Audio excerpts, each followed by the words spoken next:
జై శ్రీరామ్. మదమెక్కిన ఏనుగు మురిక్కాలువల పడ్డదంట. ఆ తరంగా ఉంది మన ఎస్ఎస్ రాజమౌళి కథ.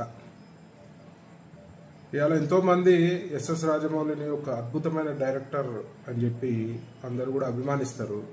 కానీ మొన్న ఒక స్టేట్మెంట్ తోటి ఇవాళ హిందూ సమాజంలో ఒక తీవ్రమైన వ్యతిరేకత వచ్చింది. మరి ఎస్ఎస్ రాజమౌళి నేను కూడా ప్రశ్నిస్తున్నా, నువ్వు దేవుడిని నమ్మకపోతే నమ్మకు, మరి నీ ప్రతి ఒక్క సినిమాకి ముందు పెద్ద ఎత్తున పూజ చేసి మరి ప్రారంభోత్సవం చేస్తావు కదా, మరి నువ్వు నమ్మనప్పుడు ఎందుకు చేస్తున్నావు? ఆల్రెడీ అందరు విమర్శిస్తున్నారు, దేవుని కథలతోటి నువ్వు అడగోళ్ళు డబ్బులు సంపాదించినావు అని చెప్పి. మరి వాస్తవమే కదా.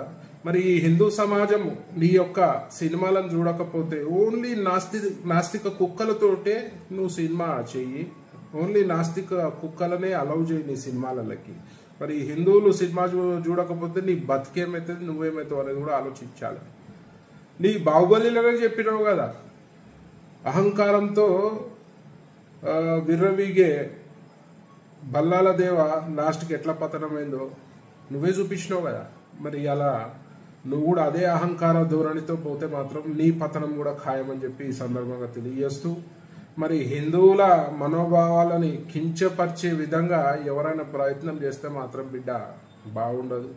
మరి దానికి చాలా రకాలుగా నువ్వు సమస్యను ఎదుర్కోవాల్సి వస్తుందని చెప్పి సందర్భంగా తెలియజేస్తూ, మరి వెంటనే నువ్వు హిందూ సమాజానికి క్షమాపణ చెప్పాల్సిన తరుణం ఇది. లేదంటే నువ్వు ఒక హిందూ ద్రోహిగా విద్రోహిగా ఈ సమాజంలో మిగిలిపోతావు.